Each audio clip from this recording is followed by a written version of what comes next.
Hello students, chapter 14 RBSE atomic structure continue आपके चल रहा है। इस चैप्टर के 2 लेक्चर पहले हो चुके हैं और उन 2 लेक्चर्स में हमने एटॉमिक स्ट्रक्चर का थॉमसन प्लम पुडिंग मॉडल और रदरफोर्ड एटॉमिक मॉडल अंडरस्टैंड किया था। रदरफोर्ड ने जो एटॉमिक मॉडल दिया था वो अल्फा पार्टिकल स्कैटरिंग एक्सपेरिमेंट के बेस पर दिया था और रदरफोर्ड ने न्यूक्लियस की डिस्कवरी की थी। ने बताया था कि एटम में टोटल पॉजिटिव चार्ज और टोटल मास जो प्रेजेंट होता है वो न्यूक्लियस में होता है और इलेक्ट्रॉन्स उसके अराउंड डिफरेंट सर्कुलर पाथ में रिवॉल्व करते रहते हैं, रोटेट करते रहते हैं। ये बात रदरफोर्ड ने बताई थी, लेकिन रदरफोर्ड एटॉमिक मॉडल में 2 ड्रॉबैक्स 2 कमियां आई थी और वो 2 कमियां एक तो स्टेबिलिटी ऑफ एटम को लेकर थी, परमाणु का स्थायित्व। उसमें बताया गया था कि अगर इलेक्ट्रॉन रिवॉल्व कर रहा है, राउंड कर रहा है न्यूक्लियस के अराउंड, तो वो एनर्जी लूज करता रहना चाहिए, ऊर्जा खोता रहना चाहिए और एनर्जी लूज करते करते स्पाइरल पाथ में मूव करता हुआ सर्पिल आकार के पथ में गति करता हुआ अंततः एट लास्ट न्यूक्लियस में गिर जाना चाहिए, एट लास्ट न्यूक्लियस के अंदर आ जाना चाहिए। इस बात को रदरफोर्ड डिस्क्राइब नहीं कर पाया था कि ऐसा क्यों नहीं होता है। सेकंड, जो लीनियर स्पेक्ट्रम की बात आई थी, हाइड्रोजन के लीनियर स्पेक्ट्रम की, उस बारे में भी रदरफोर्ड ने नहीं बताया था। रदरफोर्ड के अनुसार, अकॉर्डिंग टू रदरफोर्ड, जो हाइड्रोजन स्पेक्ट्रम होना चाहिए वो कंटिन्यूस होना चाहिए, सतत होना चाहिए, बट ये लीनियर होता है, रेखीय होता है। तो ये ड्रॉबैक्स रदरफोर्ड एटॉमिक मॉडल में देखी गई। तो इसके बाद बोहर्स एटॉमिक मॉडल आया। बोहर्स एटॉमिक मॉडल, आज हम यहीं से स्टार्ट कर रहे हैं इस टॉपिक को। बोहर्स एटॉमिक मॉडल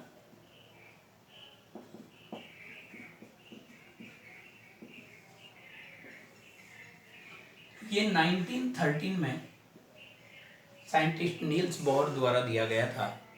1913 में 1913 में ये मॉडल दिया गया और बोहर्स ने 3 पोस्टुलेट्स लिए इस मॉडल को डिस्क्राइब करने के लिए। फर्स्ट पोस्टुलेट उसने क्या लिया, 3 अभिधारणाएं ली। उनमें पहली अभिधारणा, फर्स्ट पोस्टुलेट, उसने बताया कि whenever electron round up around the nucleus, जब भी कोई इलेक्ट्रॉन नाभिक के चारों ओर घूमता है, when electron revolve around the nucleus, then required centripetal force, तो उसके लिए आवश्यक अभिकेंद्रीय बल, centripetal force given by electrostatic attraction force between nucleus and electron. तो जो आवश्यक अभिकेंद्रीय बल होता है वह नाभिक और इलेक्ट्रॉन के मध्य लगने वाले विद्युत आकर्षण बल से प्राप्त होता है। इसने ये बताया कि जब कोई इलेक्ट्रॉन नाभिक के चारों ओर घूमता है तो उसके लिए आवश्यक अभिकेंद्रीय बल नाभिक और इलेक्ट्रॉन के मध्य विद्युत आकर्षण बल से प्राप्त होता है। When an electron revolve around the nucleus, then required centripetal force is provided by electro attraction force या electrostatic attraction force between nucleus and electron। तो जैसे ये न्यूक्लियस है, आपको मैंने बताया था Ze चार्ज होता है, इसके अराउंड ये R रेडियस की कोई सर्कुलर पाथ है। इस R रेडियस की सर्कुलर पाथ में कोई इलेक्ट्रॉन रिवॉल्व कर रहा है, तो जो इलेक्ट्रोस्टैटिक फोर्स होगा वो क्या हो जाएगा, F इज इक्वल टू या Fe इक्वल टू K या 1/4 पाई एप्सिलॉन नॉट Q1 की जगह E, Q2 Ze upon r square. Means आपके पास ये जो इलेक्ट्रोस्टैटिक फोर्स होगा ये 1/4 pi epsilon naught Z e square upon r square, या फिर k Z e square upon r square. और यही फोर्स आपको रिक्वायर्ड सेंट्रीपिटल फोर्स प्रोवाइड कर रहा है यहाँ पर इलेक्ट्रॉन को रिवॉल्व करने के लिए। तो एक इक्वेशन बनकर आ गई यहाँ mv square upon r is equal to k Z e square upon r square. That is the first postulate of Bohr's atomic model.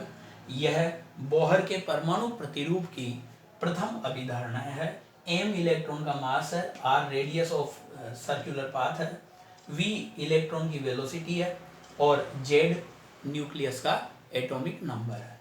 k आपके पास कांस्टेंट है, जो इलेक्ट्रोस्टैटिक वाले चैप्टर में k की वैल्यू SI सिस्टम में जो आती है वो 9 × 10⁻⁹ आती है, और अगर CGS सिस्टम में बात करें तो k की वैल्यू 1 होती है।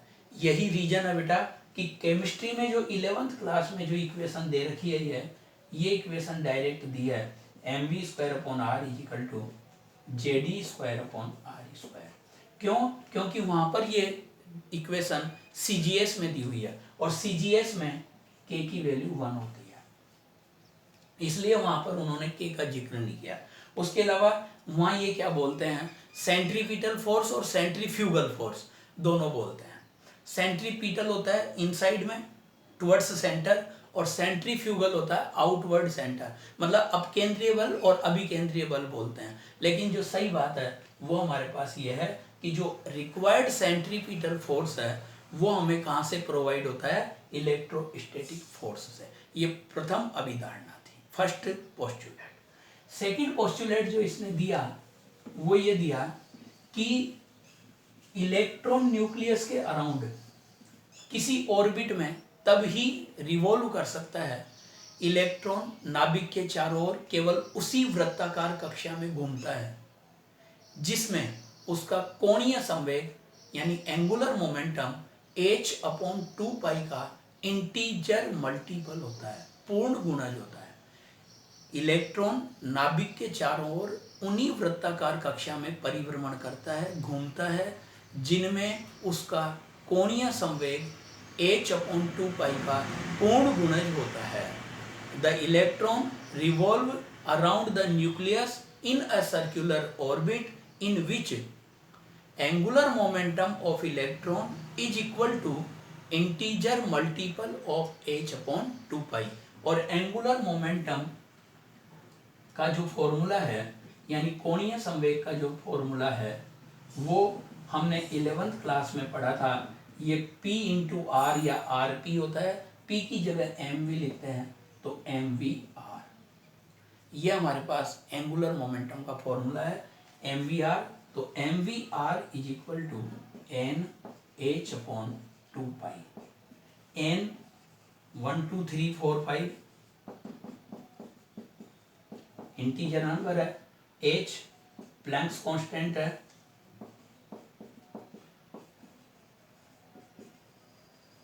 जिसकी वैल्यू आपके पास 6.62 × 10⁻⁻34 जूल इंटू सेकेंड आती है।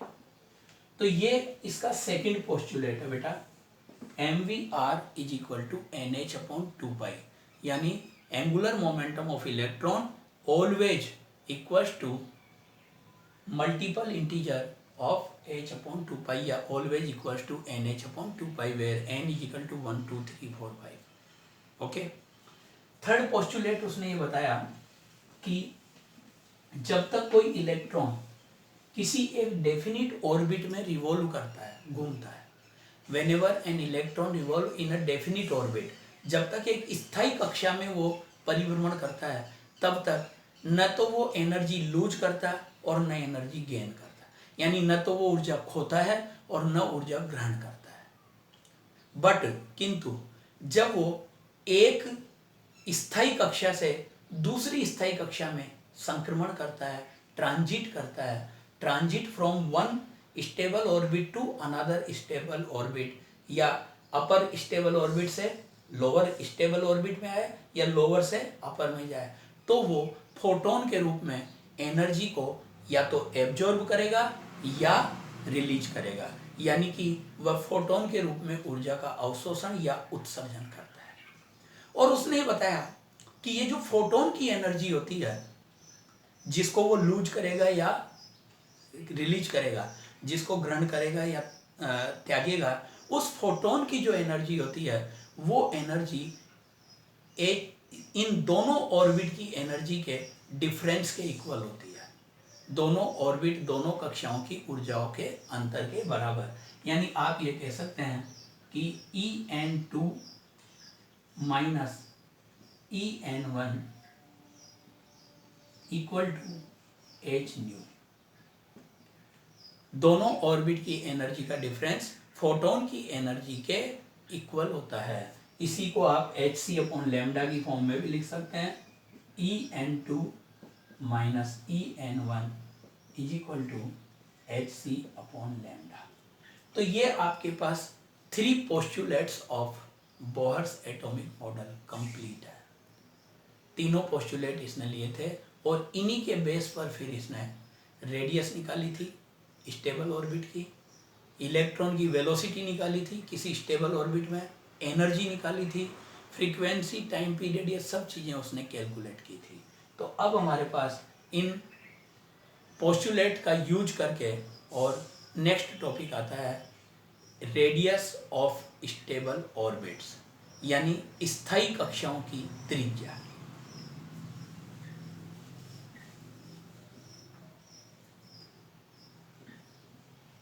रेडियस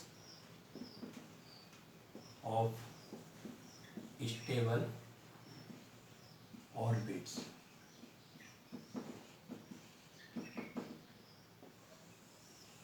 स्टेबल ऑर्बिट जिसमें इलेक्ट्रॉन रिवॉल्व करता है और उसके अंदर जब रिवॉल्व करता है तो वो एनर्जी लूज या गेन नहीं करता, उसी को स्टेबल ऑर्बिट कहते हैं, नाभिक के चारों ओर, न्यूक्लियस के अराउंड। तो उस स्टेबल ऑर्बिट की हमें रेडियस निकालनी है।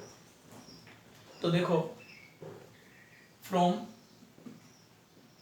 फर्स्ट पोस्टुलेट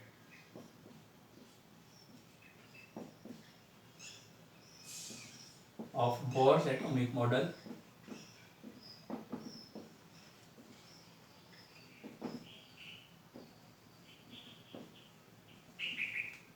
बोहर के परमाणु प्रतिरूप की प्रथम अभिधारणा से mvn square upon rn equal to k Z e square upon rn square. मैंने यहाँ पर जो n इसमें इसके यूज किया है वो nth ऑर्बिट के लिए किया है। nth ऑर्बिट में nवीं कक्षा में वेग क्या है, वेलोसिटी क्या है, vn, और nवीं कक्षा की त्रिज्या क्या है, रेडियस rn। तो मैंने इस तरीके से ये यूज किया है। इसी को जब मैं rn स्क्वायर को यहाँ ले जाऊंगा तो एक rn कैंसिल होगा, तो इसी को मैं लिख सकता हूँ mvn square rn equal to k ZE square, that is equation number 1। Okay, from second postulate of Bohr's atomic model,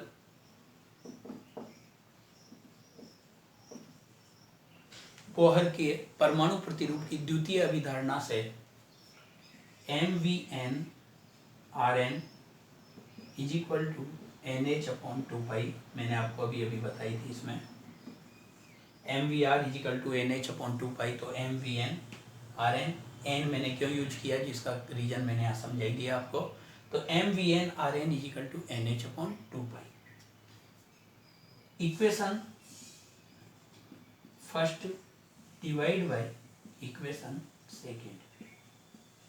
समीकरण 1 में समीकरण 2 का भाग देने पर, तो जब ये डिवीजन देंगे, डिवाइड करेंगे, तो mvn square rn upon mvn rn equal to k Z e square upon NH into 2 pi, denominator से न्यूमरेटर में चल गया।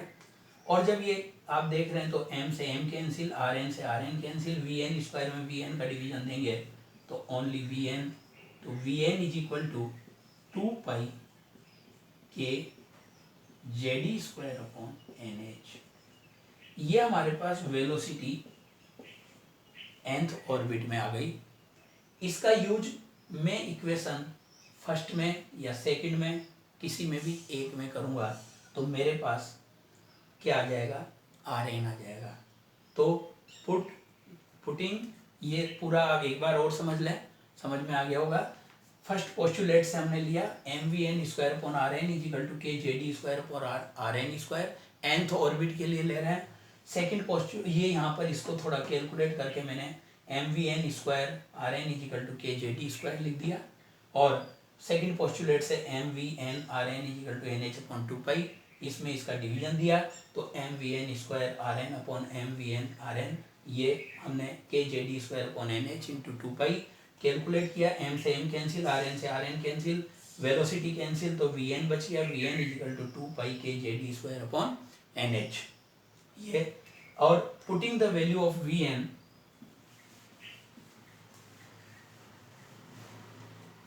on putting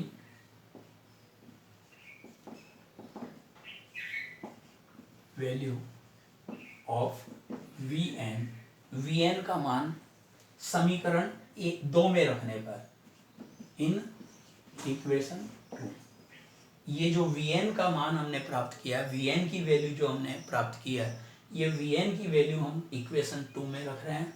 तो m 2 pi k ZE square upon NH Rn is equal to NH upon 2 pi.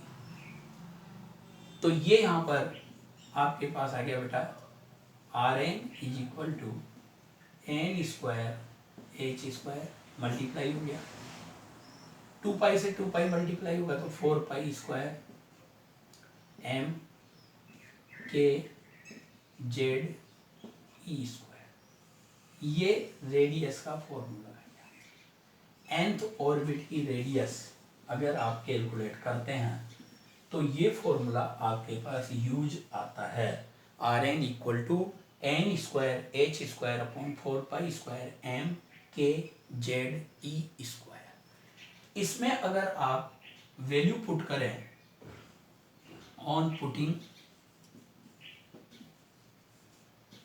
value H equal to 6.62 into 10 to power minus 34 joule into second, pi equal to 3.14, m equal to 9.1 into 10 to power minus 31 kg, k equal to 9 into 10 to power 9 newton into metre square upon coulomb square, E equal to 1.6 into 10 to power minus 19 coulomb. We get ये सारी value अगर इसमें रख दी जाए और solve किया जाए तो हमारे पास आता है Rn is equal to 0.529 n square upon Z angstrom. Angstrom का मतलब 10 टू पावर माइनस 10 मीटर। तो किसी भी न्यूक्लियस के लिए nth ऑर्बिट की जो रेडियस है वो 0.529 या 0.53 भी बोल सकते हैं इसे हम, 0.53 n square upon Z angstrom आती है। ये फॉर्मूला हम डायरेक्ट यूज करेंगे, ये तो हमारे पास नॉलेज में भी रहना चाहिए, बट जब हम न्यूमेरिकल प्रॉब्लम करेंगे तो डायरेक्ट इसी फॉर्मूले का यूज करेंगे। जैसे आपको किसी भी एटम के लिए दे दे, फॉर एग्जांपल H एटम के लिए बात करें, फॉर H एटम, तो H एटम की जब आप बात करेंगे तो for hydrogen atom Z is equal to 1, अगर हीलियम के लिए बात करते हैं तो Z=2, लिथियम के लिए बात करते हैं तो Z=3। इस तरीके से किसी भी न्यूक्लियस के लिए आप ले सकते हैं। सोडियम के लिए बात करते हो तो Z=11, ऑक्सीजन के लिए बात करते हो तो Z=8। Then Rn = 0.529 n² angstrom. Means आप कह सकते हो Rn ∝ n²। और आप ये कह सकते हो R1:R2:R3 = 1:4:9। ये इस तरह से आपके पास यहाँ पर एक रेडियस, ऑर्बिट की जो रेडियस होती है उनका रेशो आ जाएगा। यानी कि किसी एटम में जो फर्स्ट ऑर्बिट के रेस्पेक्ट में जो सेकंड ऑर्बिट होगी उसकी रेडियस 4 मल्टीपल हो जाएगी, और अगर थर्ड ऑर्बिट की रेडियस आएगी तो फर्स्ट के रेस्पेक्ट में 9 मल्टीपल होगी, फोर्थ ऑर्बिट आएगा तो फर्स्ट के रेस्पेक्ट में 16 मल्टीपल होगी, 16 गुना होगी। इस तरीके से ये बात यहाँ पर आइए। न्यूमेरिकल प्रॉब्लम कोई भी आती है, फर्स्ट ऑर्बिट के लिए, सेकंड ऑर्बिट के लिए, थर्ड ऑर्बिट के लिए, तो यहाँ पर n की वैल्यू रख दो, और जिस न्यूक्लियस के लिए वो पूछ रहा है उसके लिए z रख दो। तो ये आपके पास रेडियस की कैलकुलेशन यहाँ पर हो जाती है बेटा। इसके बाद velocity of electron in stable orbit. Electron की वेलोसिटी की बात आती है किसी भी स्टेबल ऑर्बिट में, वो भी हम यहाँ पर कैलकुलेट कर सकते हैं। Velocity of electron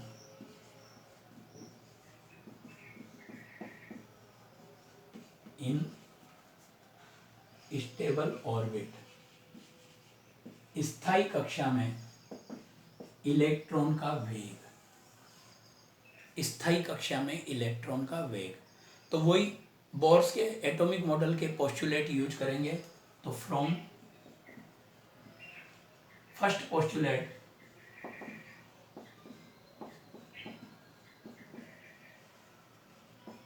of Bohr's atomic model,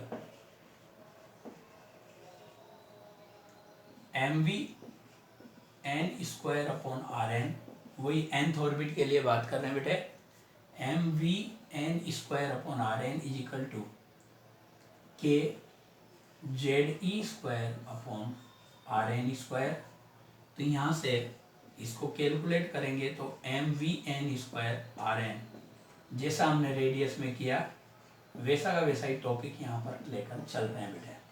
similar from second postulate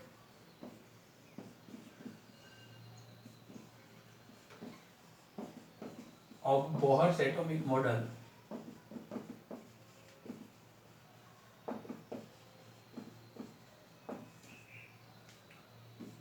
mvn/Rn = nh/2π। ये सेकंड ऑर्बिट हो गया। एंगुलर मोमेंटम h/2π का मल्टीपल इंटीजर होता है।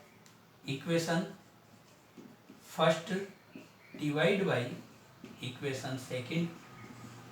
समीकरण 1 में समीकरण 2 का भाग देने पर mvn²Rn upon mvn/Rn = kZe²/nh/2π।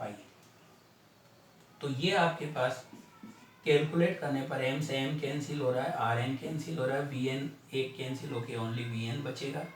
Vn = 2π kZe²/nh। यहाँ पर आपके पास ये velocity of electron in nth orbit आ जाती है। अगर आप इसमें भी वैल्यू पुट करते हो, ऑन पुटिंग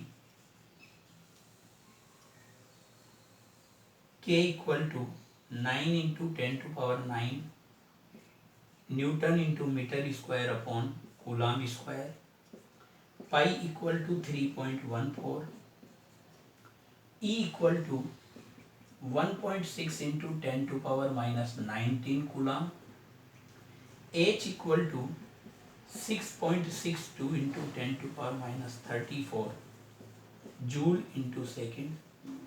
ये वैल्यू यदि इसमें पुट करते हो तो सॉल्व करने पर आपको वेलोसिटी के लिए जो फॉर्मूला मिलेगा वो आएगा बेटा Vn इक्वल टू 2.19 इंटू 10⁻⁶। इसमें ये सारी वैल्यू रखकर सॉल्व करने पर 2.19 इंटू 10⁻⁶ Z/n मीटर पर सेकेंड। ये आपके पास किसी भी एटम की nth ऑर्बिट, किसी भी ऑर्बिट में इलेक्ट्रॉन की वेलोसिटी फाइंड आउट करने के लिए फॉर्मूला है। अगर हाइड्रोजन एटम के लिए ले रहे हैं, for hydrogen atom Z is equal to 1, another atom के लिए लेंगे हीलियम, लिथियम, वही Z की वैल्यू रेस्पेक्टिवली 2, 3, 4 इस तरीके से रखेंगे। और सो Vn इक्वल टू, यहाँ जो Vn आएगा ये आएगा 2.19 इंटू 10⁻⁶ अपॉन n मीटर पर सेकेंड। ये आपके पास nth ऑर्बिट में इलेक्ट्रॉन की वेलोसिटी फाइंड आउट करने के लिए है। जैसे जैसे ऑर्बिट की नंबर बढ़ती है, फर्स्ट, सेकंड, थर्ड, वैसे वैसे वेलोसिटी डिक्रीज होती जाती है, क्योंकि ये रेसिप्रोकल रिलेशन है। Vn proportional to 1/n means V1 ratio V2 ratio V3 is equal to 1:1/2 ratio 1/3। इस तरीके से ये कंटिन्यू आपके पास आ जाएगा बेटा। तो ये आप कह सकते हैं कि किसी भी एटम में जैसे जैसे न्यूक्लियस से नंबर ऑफ ऑर्बिट बढ़ते जाते हैं तो इलेक्ट्रॉन की जो वेलोसिटी है वो डिक्रीज होती जाती है। Thanks for today.